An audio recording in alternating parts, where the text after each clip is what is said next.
देखिए मेरा प्यारा बच्चा, सुनिए, अब बातें नहीं बेटा, ठीक। हम लोगों ने, मेरा प्यारा बच्चा, अमीन्स में पिछली क्लासेस में कई सारी चीज़ें जो था वो हम लोगों ने कवर किया, जिनमें से मैंने अमीन्स की जो नेमिंग होता था, चाहे वो मैं कॉमन नेम की बात करूं, चाहे मैं आईयूपीएसी नेम की बात करूं। इसके अलावा अमीन की प्रिपरेशन की बात करता हूं तो आपने 6 प्रिपरेशन पढ़ा था। पहला आपने पढ़ा था नाइट्रो कंपाउंड का रिडक्शन करके, आपने पढ़ा था अमाइड का रिडक्शन करके, आपने पढ़ा था साइनाइड से का रिडक्शन करके भी बना सकते थे, गैब्रियल थैलामाइड सिंथेसिस आपने पढ़ा था, और इसके अलावा आप लोगों ने पढ़ा था हार्मोनल ब्रोमाइड डिग्रेडेशन, जिसमें एक कम भी कर सकते थे। ऐसे आपने बहुत सारे मेथड जो थे वो आपने प्रिपरेशन के सीखे। फिर आप लोगों ने फिजिकल प्रॉपर्टी पढ़ा कि 1-2 कार्बन वाले अमीन लिक्विड फॉर्म में पाए जाते हैं, ज़्यादा वाले सॉलिड फॉर्म में पाए जाते हैं। बॉइलिंग पॉइंट में देखा जाए तो अल्कोहल का बॉइलिंग पॉइंट अमीन से ज़्यादा होता है। अमीन पानी के अंदर सॉल्यूबल होते हैं, लेकिन अल्काइल ग्रुप का साइज बढ़ाएंगे तो सॉल्युबिलिटी कम हो जाएगी। ये सब कुछ पढ़ने के बाद मेरा बच्चा बेसिसिटी पे कमेंट किया आपने। बेसिसिटी वाला पोर्शन काफ़ी ज़्यादा था। बेसिसिटी वाले पोर्शन में मेनली तो आपने एलिफेटिक एरोमेटिक में कंपेयर किया। जब मैं एलिफेटिक और एरोमेटिक की बात करता था तो एलिफेटिक अमीन ज़्यादा बेसिक होते थे, क्योंकि एरोमेटिक अमीन की जब बात करते थे तो एरोमेटिक अमीन में नाइट्रोजन के ऊपर जो लोन पेयर होता था उसकी इलेक्ट्रॉन डेंसिटी को रिजोनेंस के थ्रू क्या कर लेते थे, स्टेबलाइज कर लेते थे। लेकिन एलिफेटिक अमीन में ऐसा नहीं होता था, मतलब इसकी इलेक्ट्रॉन डेंसिटी नीचे की तरफ आएगी तो इलेक्ट्रॉन डेंसिटी घट जाती थी रिजोनेंस के कारण, इसलिए ये कम बेसिक होता था। जबकि यहाँ पर इसकी बेसिसिटी ज़्यादा होती थी। एल्काइल ग्रुप कहीं ना कहीं उसके बेसिक नेचर को बढ़ा देते हैं, क्योंकि वो इलेक्ट्रॉन डेंसिटी डोनेट करेंगे, जिसके कारण इसकी इलेक्ट्रॉन डेंसिटी इंक्रीज होगी और वो ज़्यादा इलेक्ट्रॉन डोनेट करने का नेचर रखेगा। ये कई सारी बातें बताई गई। आपको ये भी बताया गया कि बेसिक नेचर नॉर्मली और भी 3 फैक्टरों पे डिपेंड करता है। उन 3 फैक्टरों में से एक बताया मैंने सॉल्वेशन इफेक्ट, एक मैंने बताया इंडक्टिव इफेक्ट, एक मैंने आपको बताया था that is known as steric effect. अगर स्टेरिक इफेक्ट देखें तो प्राइमरी वाला ज़्यादा बेसिक, फिर सेकेंडरी, फिर टर्सरी। इंडक्टिव देखें तो टर्सरी, सेकेंडरी, प्राइमरी। सॉल्वेशन देखें तो प्राइमरी, सेकेंडरी, टर्सरी। इनका कंबाइंड इफेक्ट आपने याद किया था, और कंबाइंड इफेक्ट में आपने देखा था कि मिथाइल में 213 था और इथाइल में 231 था। यहां तक की बातें आप लोगों को प्रॉपर बताई गई थी। क्लियर है? जो ऑनलाइन बच्चे हैं उनको भी रिवीजन बुकलेट में अभी आपको लैपटॉप से भेज दूंगा या मैं व्हाट्सएप कर दूंगा। तो जो क्वेश्चन मैं यहां पढ़ाऊंगा वही क्वेश्चन आप ऑनलाइन भी दूसरे किसी मोबाइल में कहीं पर ओपन करके रखेंगे, जिससे आपको वो क्वेश्चन समझ में आए जब मैं यहाँ पर डिस्कस करूँ। क्लियर है? चलिए मैं आज का कंटेंट शुरू करता हूँ। आज के पोर्शन में मेरा प्यारा बच्चा जो आप लोगों को पढ़ना है दैट इज केमिकल रिएक्शंस। आज के पोर्शन में तुम्हें मेरा प्यारा बच्चा क्या पढ़ना है? केमिकल रिएक्शन पढ़ना है। जरा समझते हैं कि भाई केमिकल रिएक्शन में हमें क्या क्या बातें पढ़नी है। जब मैं अमीन के केमिकल रिएक्शन की बात करता हूं तो कई सारी रिएक्शन है। जैसे इसमें से एक पहली रिएक्शन है जिसको हम जानते हैं किस नाम से? एल्काइलेशन के नाम से जानते हैं। एल्काइलेशन आप लोगों ने पहले भी पढ़ा है, इसको ammonolysis of alkyl halide ammonolysis में पढ़ा था। एल्काइलेशन का मतलब होता है एल्काइल ग्रुप का जुड़ना। अब मान के चलो कि तुम्हारे सामने कोई अमीन है, एक अमीन हमने ऐसे बना दिया, इसके अंदर अगर हमको माना एल्काइल हैलाइड कोई ऐड करना होता था तो जैसे ही आप एल्काइल हैलाइड डालते थे तो एल्काइल हैलाइड का जो आर होता था वो अमीन के हाइड्रोजन को रिप्लेस करता है। वो डिपेंड करता है कि कितने मोल एल्काइल हैलाइड आप यूज कर रहे हो। जनरल फॉर्म में रिएक्शन ऐसी होती थी।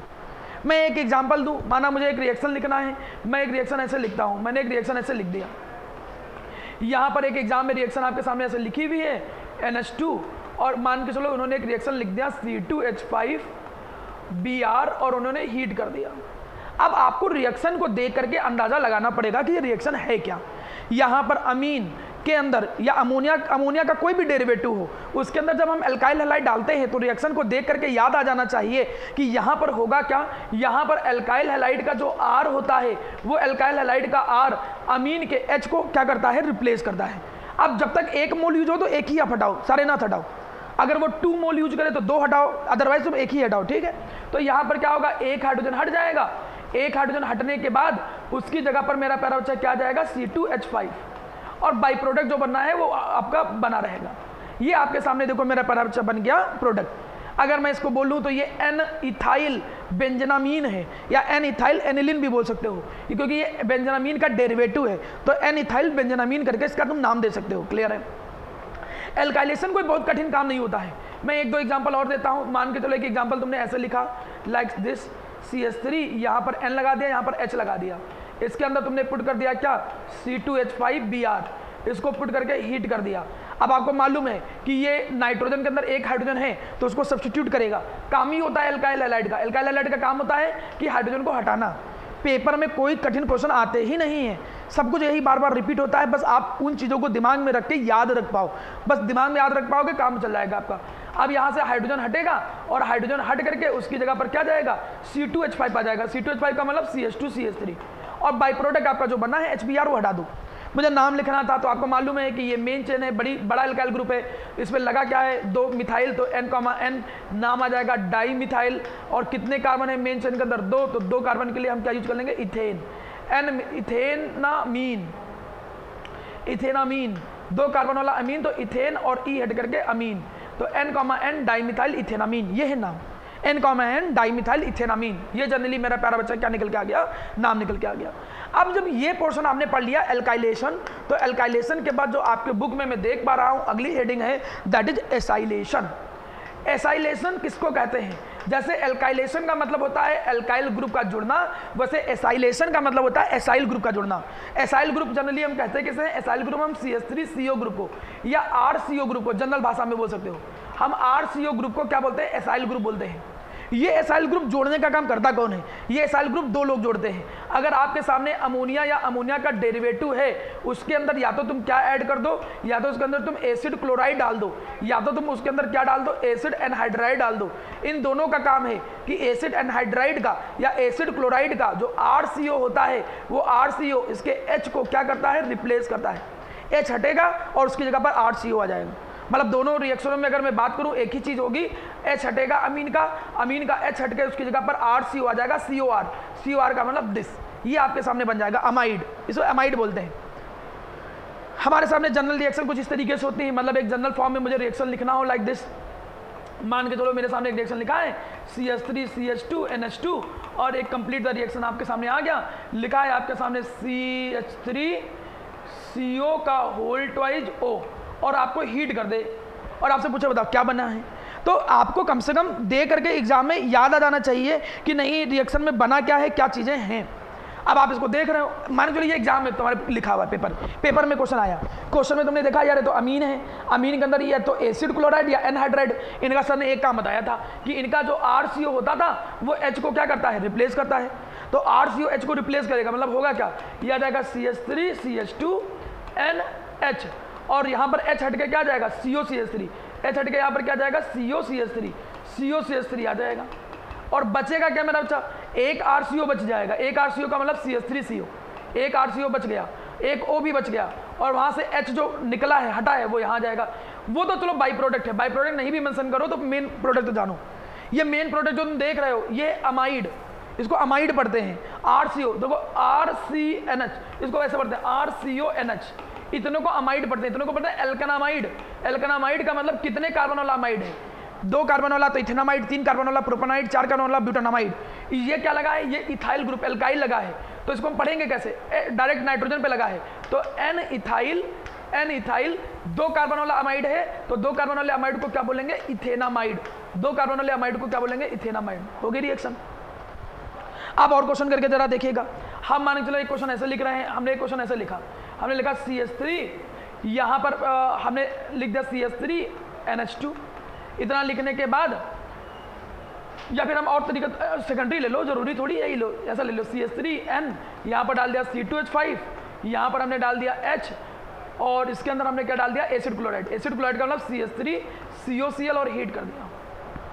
अब क्वेश्चन ऐसा है, ये अमीन है, आपको मालूम है जनरली दिस इज अमीन, ये जनरली अमीन है, इसका आप नाम भी लिख सकते हो, इसका नाम अच्छा बताओ जरा, पढ़ाया भी तो था, नाम बताओ इसका क्या नाम, अब ये मत कहना नाम भी नहीं बता पा रहे इसका, एन मिथाइल इथेनामीन, एन मिथाइल इथेनामीन, इसका नाम क्या है, एन मिथाइल 2 कार्बन वाला अमीन, तो नाम क्या जाएगा, इथेनामीन, एन मिथाइल इथेनामीन।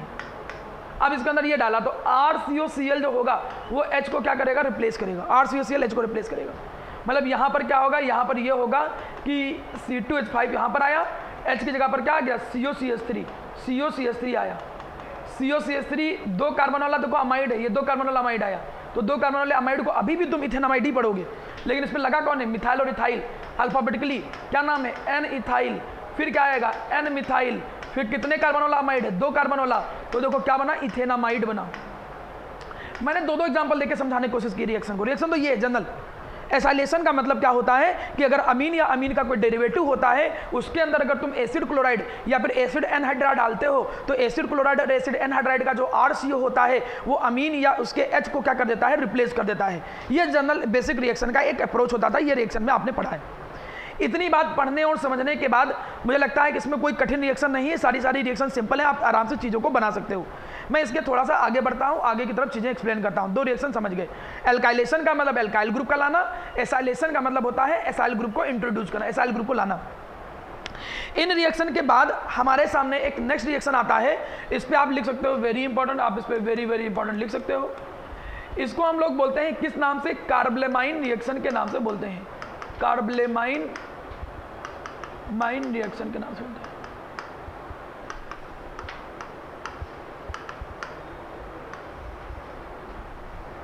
मेरे सामने रिएक्शन है कार्बलेमाइन ByL,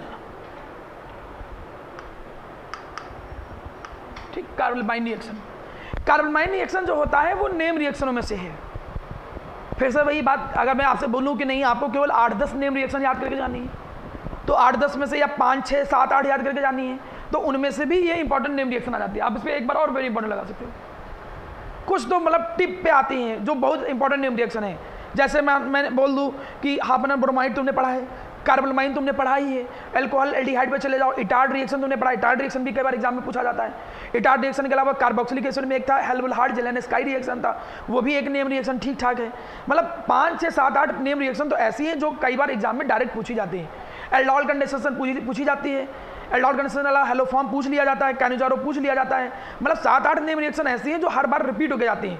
तुम्हें नहीं भी पढ़ के जाना है, पूरा ऑर्गेनिक छोड़ के जाना है, तो नेम रिएक्शन तो 10 याद करके जानी ही होती है। तो उनमें से भी अगर मैं देखूं तो कार्बलमाइन एक इंपॉर्टेंट नेम रिएक्शनों में से एक बन के निकल के आता है। अब कार्बलमाइन रिएक्शन कहता क्या है? कार्बलमाइन रिएक्शन ये कहता है मेरा प्यारा बच्चा कि अगर तुम्हारे सामने प्राइमरी अमीन हो, फर्क नहीं पड़ता है वो एरोमेटिक है या एलिफेटिक है, अगर तुम्हारे सामने प्राइमरी एलिफेटिक या एरोमेटिक अमीन है, उसकी रिएक्शन हम कराते हैं किसके साथ? क्लोरोफॉर्म और KOH के साथ कराते हैं। तो जनरली ये बनाता है एक बैड स्मेलिंग कंपाउंड, ये कन्वर्ट हो जाता है किसमें? आइसोसाइनाइड में। ये पॉइजनस कंपाउंड है, इसको हम क्या बोलते हैं? आइसोसाइनाइड कंपाउंड में कन्वर्ट हो जाता है। बाकी आपके सामने जो बाई प्रोडक्ट होंगे वो बाई प्रोडक्ट आपके सामने बन जाएंगे। तो जो बाई प्रोडक्ट है वो KCl प्लस वाटर जो होता है वो बाई प्रोडक्ट बना देगा। These will be the by product. ये जो नेम रिएक्शन है ये ज़्यादातर यूज किया जाता है कहाँ पर? This is used for distinguish, ये डिस्टिंग्विश करने में यूज होता है। This is use for distinguish of primary amine. इसको हम primary amine versus other, primary amine versus other, किसी को भी डिस्टिंग्विश करने में अगर मुझे कोई रिएक्शन का यूज करना हो तो हम जनरली इस रिएक्शन को क्या करते हैं मेरा प्यारा बच्चा? यूज करते हैं। ये रिएक्शन ज़्यादातर यूज होती है। अब यहाँ पर एक बात बहुत अच्छे से जरा गौर से समझिएगा, वो बात क्या है? जरूरत तो नहीं पड़ती है, लेकिन इसमें एक रिएजेंट जो होता है वो कार्बीन बनता है। इसमें एक जो इंटरमीडिएट होता है वो क्या बनता है? कार्बीन बनता है। इसको हम यहाँ पर लिख देते हैं इंटरमीडिएट। जैसे तुम कार्बोकैटायन, फ्री रेडिकल, ये सब नहीं पढ़ते थे? कार्बोकैटायन बनते थे, फ्री रेडिकल बनते थे, कार्बोनायन बनते थे। CBSE में तो जरूरत नहीं, लेकिन ISC में पता चला, ऑब्जेक्टिव कोई बना दिया और पूछा कि बताओ कार्बलमाइन रिएक्शन के दौरान कौन सा इंटरमीडिएट बनता था, तो कार्बीन बनता था। लेकिन आपको पूरा मैकेनिज्म की जरूरत नहीं होती। जब आप फाउंडेशन बैच कभी ज्वाइन करोगे तब आपको ये पर मैकेनिज्म डिस्कस किए जाएंगे।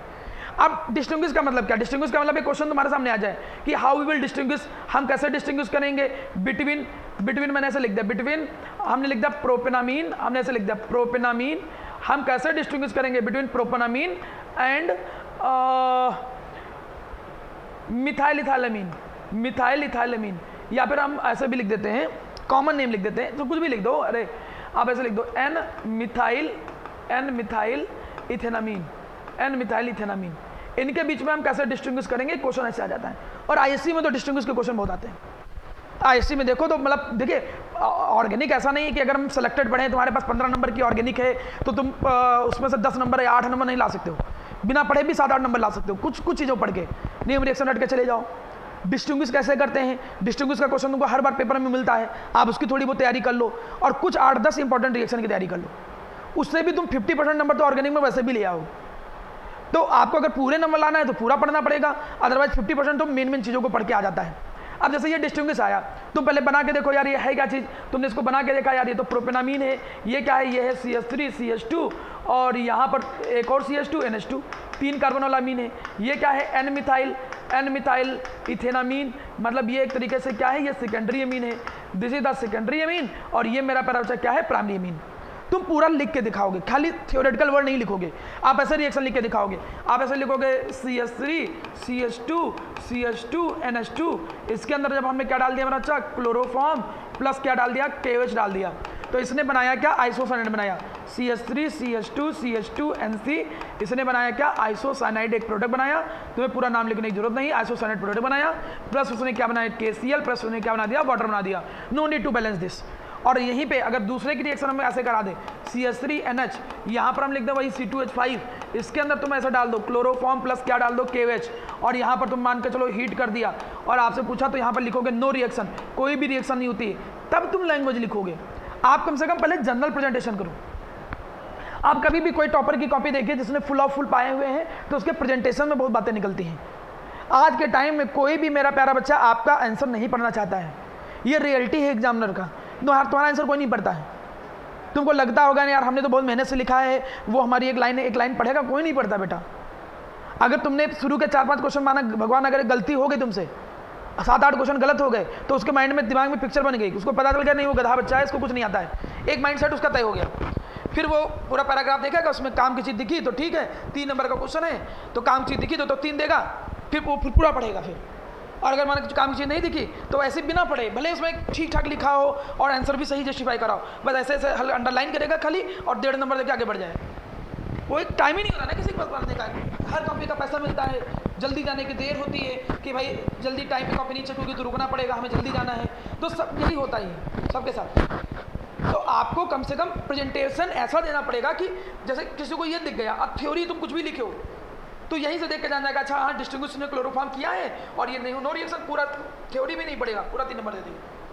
तो आपको अपने आंसर को भी प्रेजेंटेबल बनाना पड़ेगा अगर आप थ्योरी में अच्छे नंबर लाना चाहते हो, तो ये चीज़ तुमको ऐड ऑन करनी पड़ेगी।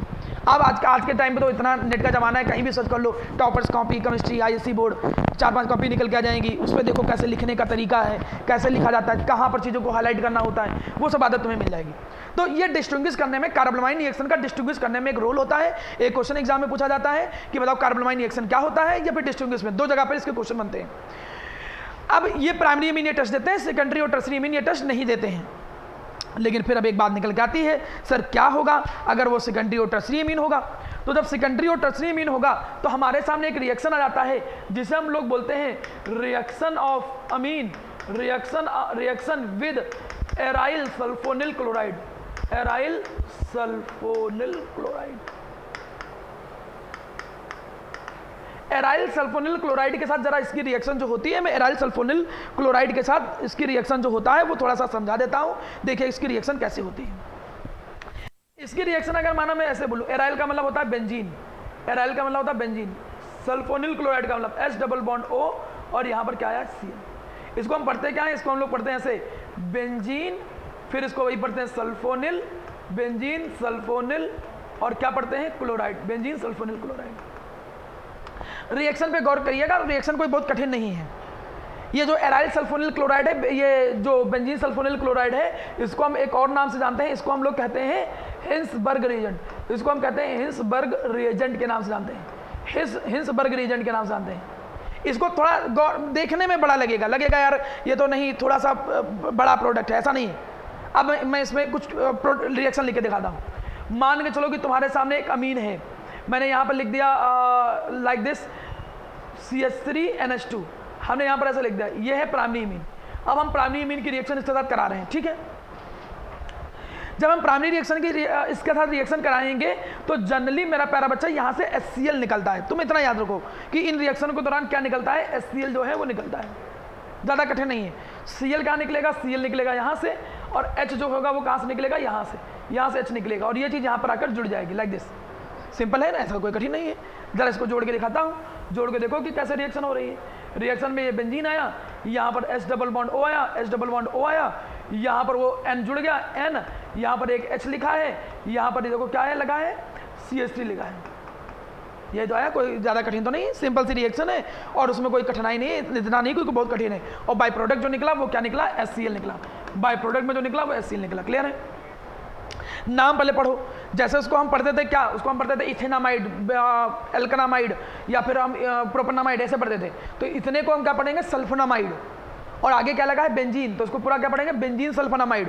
और वो CH3 क्या है, सब्सटेंट का काम, तो वो लगा किस पे, N पे लगा है, तो N मिथाइल बेंजीन सल्फोनामाइड। तो इसका नाम क्या निकला, N से डायरेक्ट मिथाइल जुड़ा है, तो इसका नाम क्या निकला, N मिथाइल। यहाँ पर क्या आ गया, बेंजीन, और फिर यहाँ पर क्या आ गया, सल्फोनामाइड, N मिथाइल सल्फोनामाइड। अब इसमें एक बात जरा गौर करने वाली बात है, ये जो हाइड्रोजन है ये बहुत काम की चीज़ है। ये यहाँ पर क्या प्रेजेंट है, यहाँ पर acidic hydrogen is present, acidic hydrogen present है। एसिडिक हाइड्रोजन का मतलब आप हमेशा एक बात देखते थे कि किसी भी एटम के ऊपर अगर H लगा हुआ है और उसके बगल में कोई कार्बोनिल जैसी सिचुएशन या फिर कोई रिजोनेंस जो कर सकता हो, ये भी H बड़े आराम तरीके से, जब भी H निकलेगा तो निगेटिव चार्ज आएगा और उस निगेटिव चार्ज को रिजोनेंस के थ्रू स्टेबलाइज किया जा सकता है दो तरफ से। मतलब यहाँ से H आराम से निकल सकता है, जो H आराम से निकल सकता है उस H को बोलते हैं एसिडिक हाइड्रोजन। ये वहाँ पर भी यूज किया गया था एल्डिहाइड कीटोन में, जब हम बढ़ा रहे थे एल्डोल कंडेंसेशन। अल्फा पोजीशन का जो हाइड्रोजन होता है, अल्फा पोजीशन वाला हाइड्रोजन वो इजीली निकलता है और उसको हम एसिडिक हाइड्रोजन बोलते हैं, क्योंकि एसिडिक हाइड्रोजन है। इस एसिडिक हाइड्रोजन की वजह से ये जो कंपाउंड बना है, that will be soluble in alkali, that will be soluble in alkali. ये एल्कली का मतलब ये बेस के अंदर क्या होगा, सॉल्यूबल होगा, that will be soluble in alkali. ये बेस के अंदर मेरा प्यारा बच्चा क्या होगा, सॉल्यूबल होगा, that will be soluble into the alkali. Clear है? Now come to the point number 2। अब हम बात करते हैं पॉइंट नंबर 2 पे, पॉइंट नंबर 2 पे बात करते हैं। और देख लो कि सर अगर ये जो हिंसबर्ग रीजेंट है, मैं इस हिंसबर्ग रीजेंट की रिएक्शन कराता हूँ किसी और के साथ, अगर मान चलो मैं सेकेंडरी अमीन के साथ मुझे कराना हो, सेकेंडरी अमीन को ले लेता हूँ। जैसे सेकेंडरी अमीन हमने इस बार बदल दिया, हमने यहाँ पर लिख दिया कुछ ऐसे लाइक NH लाइक दिस, ये सेकेंडरी अमीन हमने ले लिया, हमने रिएक्शन कराया, इसकी रिएक्शन हीट कर दी, ठीक है। अब रिएक्शन देखो, रिएक्शन फिर से वही सेम अप्रोच, कुछ नई चीज़ नहीं है। सेम अप्रोच का मतलब यहाँ से क्या निकलेगा, यहाँ से H निकलेगा, यहाँ से क्या निकलेगा, Cl निकलेगा, तो HCl निकल जाएगा। जब HCl निकल जाएगा तो देखो ये प्रोडक्ट बना दिया इसने क्या बनाया, प्रोडक्ट बनाया, ठीक है, इसने प्रोडक्ट बनाया लाइक दिस, ये प्रोडक्ट बनाया। यहाँ पर आ जाएगा S डबल बॉन्ड O, यहाँ पर वो चीज़ आकर वहाँ से जुड़ जाएगी N तरफ से। इधर एक तरफ क्या लगा है, C2H5, एक तरफ क्या लगा है, CH3। क्या हमें इसका नाम बता सकते हो, फिर से वही सेम चीज़, इसका नाम बताओ क्या है, मिथाइल इथाइल दो सब्स्टेंट लगे हैं ना, अल्फाबेटिकली बोलेंगे, अल्फाबेटिकली कौन आएगा, पहले इथाइल, तो नाम क्या आएगा, N ethyl, N methyl, benzene sulphonamide. बिल्कुल सही, इसका नाम क्या जाएगा, benzene sulphonamide, benzene sulphonamide, sulphonamide. अब इसके पास क्या एसिडिक हाइड्रोजन है, नहीं, नो एसिडिक हाइड्रोजन, इसके पास नो एसिडिक हाइड्रोजन, कोई भी एसिडिक हाइड्रोजन नहीं है। तो ये क्या होगा, this will not soluble in alkali, this will not soluble in, this will not soluble in alkali. ये एल्कली मतलब बेस के अंदर सॉल्युबल नहीं होगा, बेस के अंदर तब सॉल्युबल होता है जब एसिडिक हाइड्रोजन हो। प्राइमरी सेकेंडरी अमीन से तीनों की रिएक्शन अलग अलग तरीके से होती है। Now come to the third one. अगर हमें इसी रीजेंट की, इस हिंसबर्ग रीजेंट की, जिसको हम बोलते हैं क्या है, बेंजीन सल्फोनिल क्लोराइड, अगर हम इस बेंजीन सल्फोनिल क्लोराइड की रिएक्शन कराते हैं किसी टर्सरी अमीन के साथ, तो हम टर्सरी अमीन के साथ अगर रिएक्शन कराते हैं तो आप देखते हो कि टर्सरी अमीन के साथ ये नो रिएक्शन देता है। ये कोई भी रिएक्शन टर्सरी अमीन के साथ नहीं शो करेगा। क्यों नहीं शो करेगा, क्योंकि इसके पास अगर तुम देखो हाइड्रोजन ही, वो HCl निकालने के लिए हाइड्रोजन ही नहीं है। हर रिएक्शन में HCl निकल रहा था, हिंसबर्ग से Cl निकलता था, इससे H निकलता था, इसके पास H ही नहीं है, तो नो रिएक्शन। तो तीनों के साथ वो अलग अलग तरीके से देता है। मतलब ये है आपके सामने, this is the primary amine, this is the secondary amine, this is the tertiary amine. मतलब अगर हम देखें तो प्राइमरी अमीन के साथ रिएक्ट करेगा, कंपाउंड बनाएगा और वो एल्कली के अंदर सॉल्युबल होगा। सेकेंडरी के साथ कंबाइन करेगा, कंपाउंड बनाएगा, लेकिन वो एल्कली के अंदर सॉल्युबल नहीं होगा, और टर्सरी से वो रिएक्ट ही नहीं करेगा। तो अब प्राइमरी वर्सेज कोई अमीन अगर आया तो कार्बोनाइल लगाओगे, लेकिन अगर प्राइमरी वर्सेज सेकेंडरी, मतलब सेकेंडरी वर्सेज टर्सरी ऐसा कुछ भी आया आपस में, तब तुम इसको लगा सकते हो। सेकेंडरी वर्सेज टर्सरी आ गया, प्राइमरी ना हो, तब तुम इसका यूज कर सकते हो। क्लियर है मेरा बच्चा? जैसे एक आया सेकेंडरी अमीन, एक टर्सरी अमीन आया। सेकेंडरी अमीन हिंसबर्ग से रिएक्ट करेगा, कंपाउंड बनाएगा, that will be insoluble into alkali, but tertiary amine do not react, tertiary amine तो रिएक्ट ही नहीं करेगा। ये सब बातें आप लोगों को पता होनी चाहिए। क्लियर है? ये कहानी है Hinsberg reagent. This is also use to distinguish या फॉर डिस्टिंग्विश। ये हम ऑल्सो यूज करते हैं किसके लिए, for distinguish primary, secondary and tertiary amine. Primary, secondary और टर्सरी अमीन के डिस्टिंग्विश करने में भी हम इसका यूज करते हैं। क्लियर है? हम बात करते हैं नेक्स्ट, आगे की तरफ बात करते हैं। क्लियर है? यहाँ के हम आगे के पोर्शन भी बात करते हैं, नेक्स्ट बात करते हैं आगे के रिएक्शन क्या है मेरा बच्चा। तो हमारे सामने कुछ छोटी छोटी रिएक्शन बची हैं। देखिए मैं छोटी छोटी सारी रिएक्शन बता देता हूँ। अब एक है reaction with nitrous acid, reaction with nitrous acid. वैसे डायरेक्टली तो मैं कहूँगा कि बहुत ज़्यादा रोल नहीं है, लेकिन ठीक है, अच्छी रिएक्शन है, मतलब इसका यूज पड़ जाता है। एक तो कन्वर्जन में भी एक काम की चीज़ है, कन्वर्जन में भी ये काम की चीज़ है, और कभी कभी कंप्लीट द रिएक्शन में भी इसको मैंने देखा है। कंप्लीट द रिएक्शन में भी ये क्वेश्चन इसका पूछता हुआ मैंने देखा है, क्वेश्चन इसका पूछते हैं। देखिए कैसे, एक मान के चलो तुम्हारे सामने प्राइमरी अमीन लिखा है, जैसे हमने लिख दिया यहाँ पर CH3, कोई नॉर्मल जनरल फॉर्म लिख देते हैं, RNH2 एलिफेटिक अमीन। पहले देखो एलिफेटिक अमीन में क्या होता है, एलिफेटिक अमीन, जैसे मैं एलिफेटिक अमीन का नाम इथेनामीन, प्रोपेनामीन, ब्यूटानामीन, नॉर्मल टाइप का अमीन, उसके अंदर अगर मैंने रीजन डाल दिया कौन, HNO2। HNO2 को हम पढ़ते हैं क्या है, HNO2 को हम पढ़ते हैं नाइट्रस एसिड, HNO2 को पढ़ते हैं क्या है, नाइट्रस एसिड। ये बनता कैसे, C2 में प्रिपेयर करते हैं, इसको प्रिपेयर करते हैं NaNO2HCl को डाल करके, मतलब लैब में बना बनाया नहीं रखा होता है। तो हमें जब रीजेंट चाहिए होता है तो टेस्ट ट्यूब के अंदर NaNO2 और HCl दोनों को मिक्स करके डाल देंगे, दोनों को मिक्स करके डाल देंगे तो HNO2 मिलेगा, HNO2 विल बी प्रिपेयर। तो जैसे हम HNO2 डालते हैं तो ये है एक एसिड, वो क्या है, एक बेस। एसिड और बेस कंबाइन करेंगे, बनाएंगे क्या, सॉल्ट। तो यहाँ पर एक सॉल्ट बनता है, और सॉल्ट क्या बनेगा, RN2+Cl-। एल्काइल बेंजीन, इसको हम पढ़ेंगे क्या, alkyl diazonium, alkyl diazonium chloride, alkyl diazonium chloride बनाएंगे। लेकिन इसकी एक प्रॉब्लम है, इसके साथ एक प्रॉब्लम है। इसके साथ प्रॉब्लम क्या है कि ये तुरंत मॉइस्चर वाटर के साथ हाइड्रोलिसिस कर देता है, मतलब ये इवन मॉइस्चर से, तुम नहीं भी पानी डालोगे ना तब भी ये मॉइस्चर से वाटर ले लेगा, और मॉइस्चर से वाटर लेकर फिर फाइनली अल्कोहल में कन्वर्ट हो जाता है। This is finally converted into alcohol. मुझे कभी भी अमीन के साथ, मुझे कभी भी अमीन को अल्कोहल में कन्वर्ट करना हो, मान चलो इथाइल अमीन है, मुझे इथेनॉल बनाना हो, जरूरत पड़ेगी तुम्हें, बहुत बार जरूरत पड़ेगी तुम्हें। एक कार्बन जब कम करना होता है ना तब तुम्हें इसकी जरूरत पड़ती है, इस रिएक्शन की। तो तुम्हें जब एक कार्बन कम करना हो ना तो तुम पहले उसको अल्कोहल में कन्वर्ट कर लो, फिर वो बना लो, अमाइड बना लो, एसिड में कन्वर्ट करके। तो पहले तो ये बात अपने दिमाग में बैठा लो कि जो एलिफेटिक अमीन होते हैं वो एलिफेटिक अमीन डाइजोनियम सॉल्ट बनाते तो हैं, लेकिन वो डाइजोनियम सॉल्ट अनस्टेबल होता है। ये डाइजोनियम सॉल्ट क्या होता है, this diazonium salt is unstable, और ये इतना अनस्टेबल होता है कि इन्वायरमेंट से मॉइस्चर को चुरा करके तुरंत अल्कोहल में कन्वर्ट हो जाता है। लेकिन एरोमेटिक में कहानी थोड़ी अलग है। एरोमेटिक में क्या है, एरोमेटिक में जैसे हमने ले लिया, मान चलो ये एनिलीन ले लिया, एरोमेटिक में हमने क्या ले लिया मेरा अच्छा, एनिलीन ले लिया। रिएक्ट क्यों कर रहा है ये रिएक्ट नाइट्रस एसिड से कर क्यों रहा है, क्योंकि ये बेसिक नेचर के होते हैं। अभी पढ़ा है तुम लोगों ने पीछे कि क्यों बेसिक नेचर के होते हैं। लोन पेयर के इलेक्ट्रॉन नाइट्रोजन पे होते हैं, जिसके कारण इलेक्ट्रॉन को डोनेट करने की टेंडेंसी होती है, that's why they are loose base, and due to loose base they are basic in nature. तो जैसे ही एनिलीन की रिएक्शन हमने नाइट्रस एसिड के साथ कराई तो वो बनाएगा क्या, ये बनाएगा बेंजीन डाइजोनियम सॉल्ट। ये बना क्या देगा, N2+Cl-, इसको क्या बोलते हैं, बेंजीन डाइजोनियम सॉल्ट। अब बेंजीन डाइजोनियम जो है, बेंजीन डाइजोनियम और लास्ट में जो भी लिखा है, या तो सॉल्ट बोलो नहीं तो लास्ट में जो लिखा है, क्लोराइड है तो क्लोराइड, ब्रोमाइड है तो ब्रोमाइड, सल्फाइड है, सल्फेट है तो सल्फेट, बेंजीन डाइजोनियम सल्फेट या जो भी वो बेंजीन डाइजोनियम सॉल्ट बनता है। लेकिन ये स्टेबल है, this is stable due to resonance. यहाँ पर रिजोनेंस के कारण उसको क्या मिल जाती है, स्टेबिलिटी मिल जाती है। तो एक ऐसे वर्बली थ्योरेटिकल क्वेश्चन बनता है, एक क्वेश्चन ऐसे बनता है कि जरा बताओ कि एलिफेटिक अमीन मतलब एनिलीन और इथेनामीन वो नाइट्रस एसिड से अलग अलग क्यों कैसे रिएक्ट करते हैं। तो बोलोगे कि जो इथेनामीन है वो डाइजोनियम सॉल्ट बनाएगा तो, लेकिन वो अनस्टेबल होता है, वो अल्कोहल में कन्वर्ट हो जाएगा। लेकिन एनिलीन जब रिएक्ट करेगा तब जो डाइजोनियम सॉल्ट बनेगा वो रिजोनेंस के थ्रू स्टेबलाइज कर लिया जाता है। So this is the basic difference. Clear है मेरा बच्चा, इसको याद रखिएगा।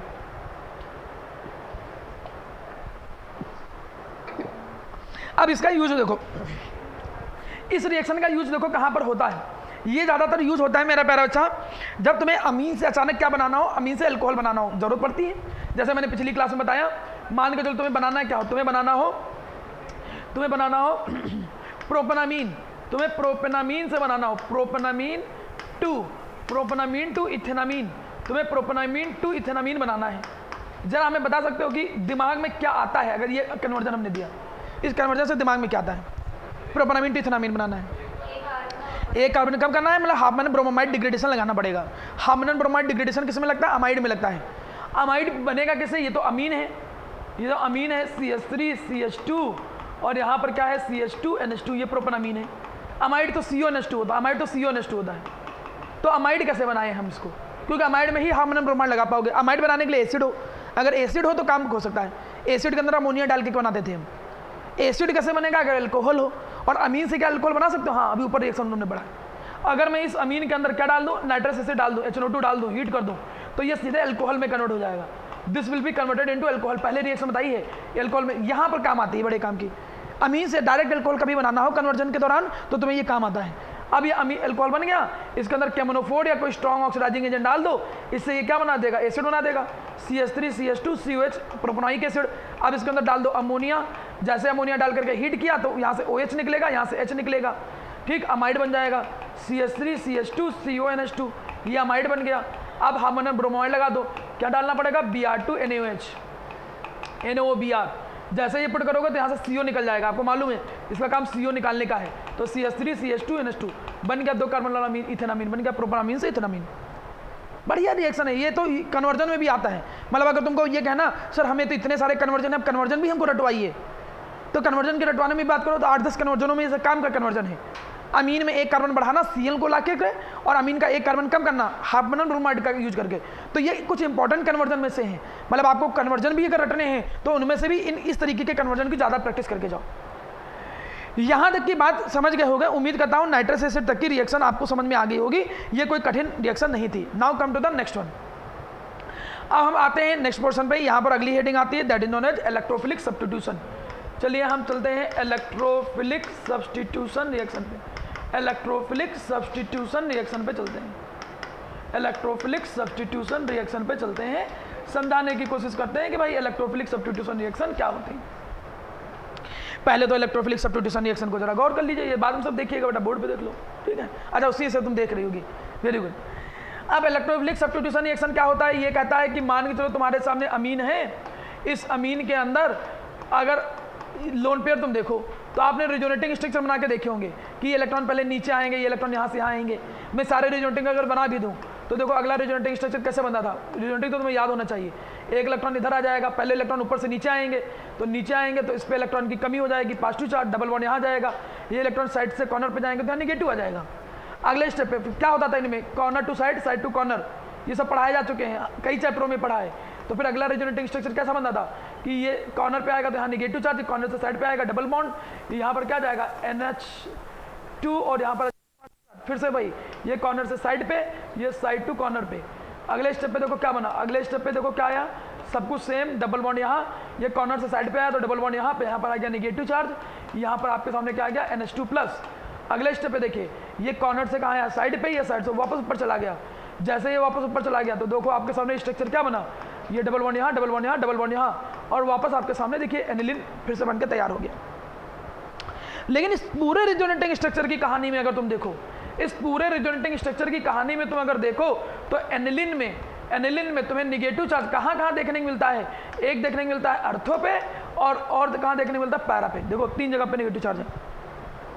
रिजोनेटिंग स्ट्रक्चर तुमको बनाना सिखाया गया था, फिनॉल में भी यही था, फिनॉल का बिल्कुल ऐसे ही बनता है। लेकिन ये डोनेटिंग ग्रुप का काम करता है, NH2 नीचे की तरफ डोनेट करता है, ठीक है। तो ये डोनेटिंग ग्रुप वाले प्लस आई इफेक्ट भी कह सकते हो या प्लस आर भी बोल सकते हो इसको। रिजोनेंस में जब अंदर की तरफ इलेक्ट्रॉन शिफ्ट हो ना अंदर की तरफ, तब अब फिलहाल अभी ये ध्यान दो कि यहाँ ध्यान दो बेटा, रिजोनेंस में मुद्दे की बात क्या है कि अगर अर्थो पैरा पे यहाँ पर क्या आ गया, निगेटिव चार्ज आ गया। अब अगर मैं पढ़ रहा हूँ इलेक्ट्रोफिलिक सब्स्टिट्यूशन, मतलब इलेक्ट्रोफाइल आएगा, अब इस इलेक्ट्रोफाइल को अटैक करना, इलेक्ट्रोफाइल का मतलब पॉजिटिव चार्ज, तो ये पॉजिटिव चार्ज अटैक करेगा या तो अर्थो पे अटैक करेगा या तो कहाँ अटैक करेगा, पैरा पे। ये पॉजिटिव चार्ज कहाँ अटैक करेगा, या तो अर्थो पे अटैक करेगा या तो कहाँ अटैक करेगा, पैरा पे अटैक करेगा। मतलब एक बात तो तुमको समझ में आ गई कि एनिलीन के केस में अगर हमने कोई इलेक्ट्रोफाइल यूज किया तो वो इलेक्ट्रोफाइल कहाँ पे जुड़ेगा, या तो अर्थो पे जुड़ेगा या तो मेरा पैरा बच्चा कहाँ पे जुड़ेगा, पैरा पे जुड़ेगा। लेकिन इसमें कहानी थोड़ी अलग है, दो को तो अलग तरीके से थोड़ा पढ़ लो। एक है जैसे ब्रोमिनेशन, समझिएगा जरा। अब मान के चलो कि तुम्हारे सामने ये एनिलीन है, ठीक है, जरा गौर करेंगे मेरा अच्छा, ये एनिलीन है। यहां पे एक प्रॉब्लम होती है कि अगर मैं इसका ब्रोमिनेशन करूं, जैसे क्लोरीनेशन करते थे Cl2 एनहाइड्रस Al Cl3 डाल करके, वैसे ही अगर ब्रोमिनेशन करना है तो Br2 एनहाइड्रस Al Br3 डाल सकते हो, एनहाइड्रस Al Br3 डाल सकते हो, एनहाइड्रस Al Br3 डाल सकते हो, या फिर एनहाइड्रस FeBr3 डाल सकते हो, फिर FeBr3 डाल सकते हो, ठीक है, इनमें से कोई भी डाल दो। तो इससे बनेगा क्या, इससे बनेगा एक इलेक्ट्रोफाइल, इससे क्या बनेगा, इससे बनेगा मेरा अच्छा एक इलेक्ट्रोफाइल Br+ बनेगा। लेकिन इस इलेक्ट्रोफाइल की एक प्रॉब्लम है, समस्या, एक प्रॉब्लम क्या है कि ये जो Br+ है बाकियों में होना क्या चाहिए, एक अर्थो पे लगना चाहिए, एक पैरा पे लगना चाहिए। लेकिन यहाँ पे समस्या क्या होता है कि तुम्हें ये Br तीनों जगह पे लग जाता है, यहाँ पे भी लग जाएगा, यहाँ पे भी लग जाएगा, यहाँ पे भी लग जाएगा। Br तुम्हें तीनों जगह पे लग जाएगा, मतलब तुम्हें मिलेगा क्या, तुम्हें मिलेगा ट्राई सब्सटीट्यूटेड प्रोडक्ट। इसको हम बोलते हैं क्या, 1 अगर सेट, ये 2, ये 3, ये 4, ये 5, ये 6, तो नाम क्या जाएगा 2, 4, 6 ट्राई ब्रोमो एनिलिन, तुम्हें ये प्रोडक्ट मिलता है, तुम्हें ट्राई सब्सटीट्यूटेड प्रोडक्ट मिलता है, मोनो नहीं मिलता है। जनरली क्या होता था, जनरली तो ये होता था कि हाँ बोलो डाउट पूछो, कोई प्रॉब्लम नहीं, क्या डाउट आ रहा है मन में कुछ। अब इसमें तुम्हारे साथ समस्या क्या है, इसमें समस्या यह है कि तुम्हें ट्राई सब्सटीट्यूटेड प्रोडक्ट मिलता है, मोनो नहीं मिलता। एक अर्थो जुड़ना चाहिए, एक पैरा पे जुड़ना चाहिए, पैरा वाला मेजर होना चाहिए, लेकिन यहाँ पे तीनों एक साथ जुड़ गए। तो अब क्या करें भाई, तुम्हें अगर मोनो चाहिए तो मोनो कैसे पाओ, पहले प्रॉब्लम देखो क्यों मिला तुम्हें ट्राई। तुम्हें ट्राई इसलिए मिला क्योंकि नाइट्रोजन की इलेक्ट्रॉन डेंसिटी है बहुत ज़्यादा। अब ये करता क्या है कि ये इलेक्ट्रॉन डेंसिटी जो बहुत ज़्यादा है, वो इलेक्ट्रॉन डेंसिटी नीचे की तरफ जब भेजता है तो यहाँ पे भी इलेक्ट्रॉन डेंसिटी काफ़ी ज़्यादा आती है, मतलब काफ़ी ज़्यादा इलेक्ट्रॉन डेंसिटी आएगी, तो इलेक्ट्रोफाइल एक साथ अटैक कर देते हैं। मैंने इसको जब पढ़ाया भी था, पिछली बार भी अमीन बताया था, तो एक एग्जांपल हमने बताया था, हमने एक एग्जांपल दिया था कि जनरली जैसे नॉर्मल डेज में क्या होता है कि तुम्हें बर्तन खरीदने हो तो तुम 4 दुकानों में से कोई एक दुकान से ज़्यादा के बर्तन खरीदते हो। लेकिन वही धनतेरस पे देखो क्या होता है, धनतेरस में इतनी भीड़ होती है कि कोई भी दुकान बर्तन मिल जाए वहाँ पर तुम खड़े होकर ले लेते हो। तो वही एक तरीके से समझो कि अर्थो पैरा पे इतनी इलेक्ट्रॉन डेंसिटी आ जाती है कि इलेक्ट्रोफाइल एक साथ अटैक कर देते हैं, तुम्हें ट्राई प्रोडक्ट मिलता है। क्यों ट्राई प्रोडक्ट मिला, क्योंकि नाइट्रोजन में इलेक्ट्रॉन डेंसिटी क्या है, ज़्यादा है। अगर ये ज़्यादा इलेक्ट्रॉन डेंसिटी है नाइट्रोजन की, मैं उसको कंट्रोल कर लूँ तो इस प्रॉब्लम से बचा जा सकता है। तो हमको इस चीज़ से बचने के लिए क्या करना पड़ता है, अगर इस प्रॉब्लम से बचना है तुम्हें, इस प्रॉब्लम से क्या करना है, प्रॉब्लम से अगर तुम्हें बचना है तो तुम्हें एसाइल ग्रुप लाना पड़ता है। देखो कैसे, हम पहले एक काम करेंगे, इसके अंदर एसाइल ग्रुप ले आएंगे। एसाइल ग्रुप आपको पढ़ाए गए हैं, बताओ इसमें एसाइल ग्रुप कैसे ला सकते हैं, how we can introduce acyl group into this aniline. Acyl group CH3CO group कैसे लाते हैं, आज पढ़ाया हूँ, अभी पढ़ाया हूँ। CH3CO एसाइल बोलता हूँ तो CH3CO नहीं समझ में आता है क्या, CH3 कैसे आता है, या तो एसिड क्लोराइड या तो एसिड एनहाइड्राइड डाल करके। एसिड क्लोराइड या एसिड एनहाइड्राइड का जो R होता था H को रिप्लेस करता था, आज ही की रिएक्शन है ये। मतलब यहाँ पर तुम या तो क्या यूज कर लो, CH3COCl यूज कर लो, या तो तुम क्या यूज कर लो, CH3CO का होल ट्वाइस O यूज कर लो। जब इनको यूज करते हो तो यहाँ पर एसाइल ग्रुप आ जाता है, H को हटा करके कौन आ जाएगा, एसाइल ग्रुप आ जाएगा। तो एसाइल ग्रुप के आने से फायदा क्या है, एसाइल ग्रुप के आने से क्या फायदा है, क्यों कंट्रोल हो गई भाई इलेक्ट्रॉन डेंसिटी, ठीक, ड्यू टू रिजोनेंस। देखो यहाँ पर क्या है, ये कहानी कुछ ऐसी लगी हुई लाइक दिस, यहाँ पे इलेक्ट्रॉन डेंसिटी है, यहाँ पर क्या लगा है, ये एसाइल ग्रुप लगा है। अब होता क्या है कि ये इलेक्ट्रॉन डेंसिटी रिजोनेंस करने लगता है, और रिजोनेंस के कारण ये नाइट्रोजन की इलेक्ट्रॉन डेंसिटी फैल जाएगी एसाइल ग्रुप के ऊपर। जब नाइट्रोजन की इलेक्ट्रॉन डेंसिटी एसाइल ग्रुप पे फैल जाएगी तो इस पर इलेक्ट्रॉन डेंसिटी उतनी रहेगी नहीं, जब रहेगी नहीं तो नीचे उतनी उतरेगी नहीं। जब अर्थो पैरा पे, जब इलेक्ट्रॉन डेंसिटी अर्थो पैरा पे उतनी उतरेगी नहीं तो केवल एक ही जगह पे तुम्हें मोनो सब्स्टिट्यूटेड प्रोडक्ट मिलेगा। मतलब अब तुम्हें क्या करना है, अब तुम उसका ब्रोमिनेशन करो, अब ब्रोमिनेशन करो Br2 और क्या डाल करके एनहाइड्रस AlBr3। अब तुम अगर इसको डाल करके क्या किए, अब तुम इसको डाल करके अगर वो किए क्या कहते हैं ब्रोमिनेशन, तो देखो अर्थो पैरा पे जुड़ेगा, एक अर्थो पे जुड़ेगा, एक पैरा पे जुड़ेगा, एक अर्थो पे जुड़ेगा और एक कहाँ जुड़ेगा, पैरा पे। लेकिन हम यहाँ पर पैरा वाला ही बना रहे हैं क्योंकि पैरा वाला मेजर होता है, बनेगा अर्थो वाला भी, लेकिन हम बना क्या रहे हैं यहाँ पर पैरा वाला, क्योंकि पैरा मेजर होता है, हमेशा पढ़ते हुए आए हो। और तुमको अब वापस चाहिए, वापस वहाँ पर NH2 चाहिए तो हाइड्रोलिसिस करा लीजिए। जैसे तुम हाइड्रोलिसिस कराओगे तो हाइड्रोलिसिस कराने पे तुम्हारी वो जो प्रॉब्लम है वो वापस हो जाएगी।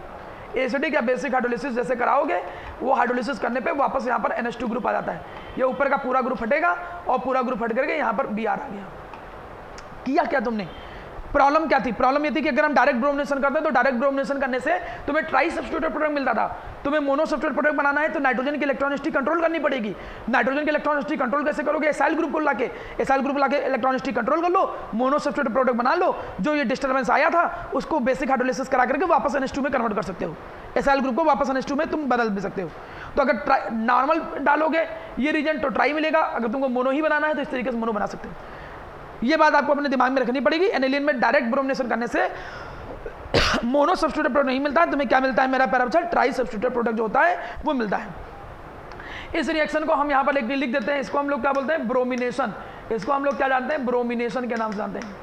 अब ब्रोमिनेशन के बाद तुम्हारे सामने एक रिएक्शन और है, इसको हम जानते हैं किस नाम से, इसको हम बोलते हैं नाइट्रेशन के नाम से जानते हैं। इसको हम क्या बोलते हैं, नाइट्रेशन के नाम से जानते हैं। नाइट्रेशन में भी थोड़ा गड़बड़ है। नाइट्रेशन में होता क्या है, दिस इज द एनिलिन, ये एनिलिन है। नाइट्रेशन का मतलब भाई NO2 प्लस लाना। NO2 का रीजेंट भी आपको मालूम है, कौन, कंसंट्रेटेड HNO3, और बनाता क्या है, H2SO4। जैसे ये रीजन डालते हो तो इससे इलेक्ट्रोफाइल बन जाएगा। कौन सा इलेक्ट्रोफाइल बन जाएगा, NO2 उसमें उतनी प्रॉब्लम नहीं है, उसमें मतलब 3 जगह नहीं जुड़ता है, यहाँ पर 3 जगह नहीं जुड़ता। आप सबको क्यों नहीं जुड़ता है, वहाँ पर क्यों जुड़ता है, वो तो रीजेंट पे भी डिपेंड करेगा। थोड़ा छोटे साइज का है, जल्दी अटैक कर देगा, वो तो मतलब अलग कहानी चली गई। फिर हर चीज़ के पीछे अपनी एक वजह होती है, लेकिन अभी तुम्हें रिजल्ट याद रखना है कि उसमें तुम्हें ट्राई मिलता है, लेकिन इसमें ट्राई नहीं मिलता है। इसमें एक अलग ही प्रॉब्लम आती है। अलग प्रॉब्लम क्या आती है, इसमें तुम्हें अर्थो पैरा तो मिलेगा, एक अर्थो पे जुड़ेगा NO2, बढ़िया है, और एक कहाँ पे जुड़ेगा, पैरा पे NO2 जुड़ेगा, एक पैरा पे NO2 जुड़ेगा। पैरा पे जो NO2 जुड़ता है वो मेजर होता ही है, लेकिन साथ ही साथ में जो तुम्हें नहीं मिलना चाहिए वो है मेटा प्रोडक्ट। तुम्हें यहाँ पर मेटा पे भी NO2 जुड़ा हुआ मिलेगा, मतलब तुमको मेटा प्रोडक्ट भी मिलता है, मेटा प्रोडक्ट भी मिलता है, और वो कम नहीं, काम भर का मिलता है, लगभग 47% के आसपास।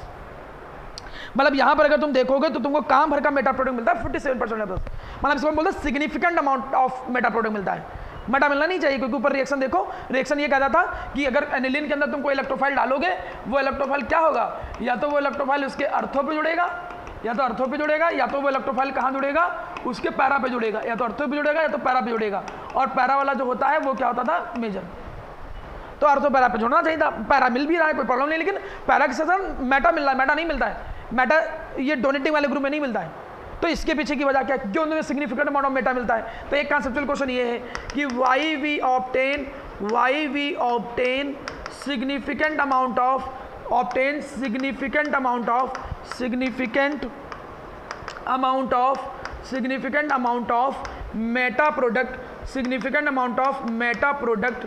Meta product during nitration of aniline. जब मैं एनिलिन का नाइट्रेशन करता हूं तो एनिलिन के नाइट्रेशन के साथ साथ तुम्हें मेटा प्रोडक्ट भी मिलता है। क्यों मिलता है, तो इसके पीछे वजह क्या है। आप बोलोगे कि एनिलिन जो होता है this is basic in nature. Aniline जो होता है ड्यू टू लोन पेयर, ये लोन पेयर के कारण क्या होता है, बेसिक नेचर होता है। When it combined with concentrated HNO3, ये जब कंसंट्रेटेड HNO3 और H2SO4 के साथ कंबाइन करता है, ये क्या है, ये है एसिड, दे आर एसिड।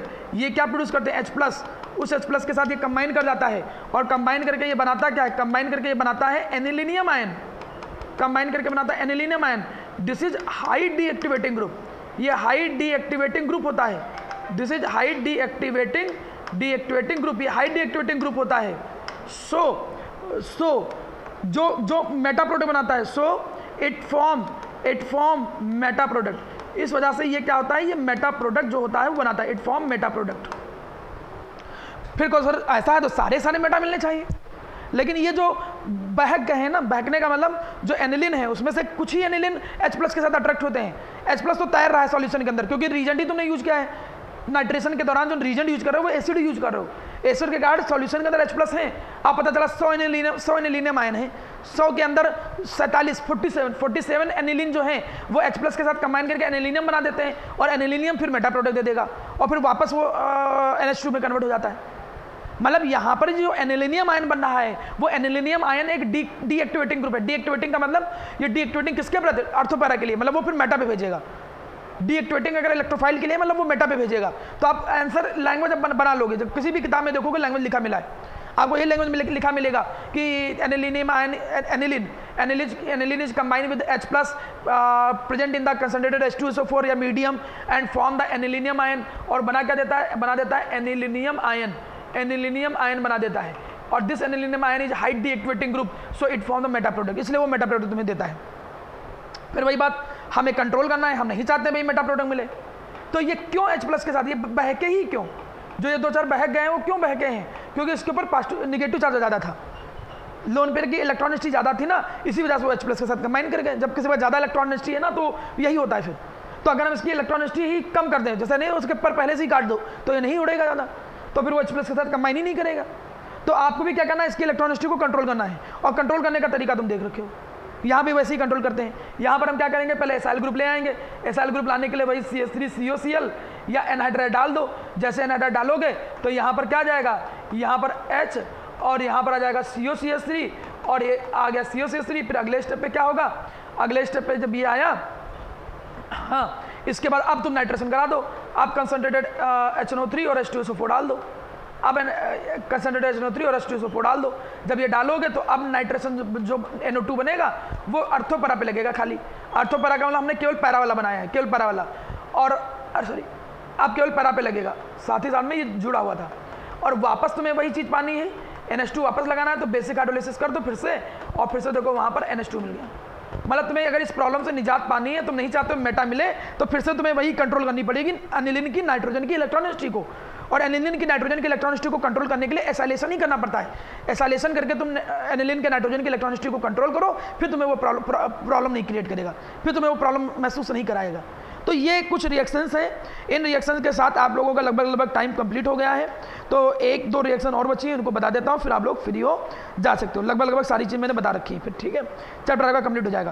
क्योंकि डाइजोनियम सॉल्ट जो है वो आपके सिलेबस से हटा दिया गया है। Diazonium salt is remove from your syllabus. Diazonium salt आपके सिलेबस से हटा दिया गया है। चलो हम एक रिएक्शन और बची है, उस रिएक्शन को आपको करा देते हैं, ठीक है। वो है सल्फोनेशन। अगर हम क्या करें, हम यहाँ पर सल्फोनेशन करते हैं, हम क्या कर देते हैं, सल्फोनेशन कर देते हैं। What we do, sulphonation. Aniline का सल्फोनेशन कर दो।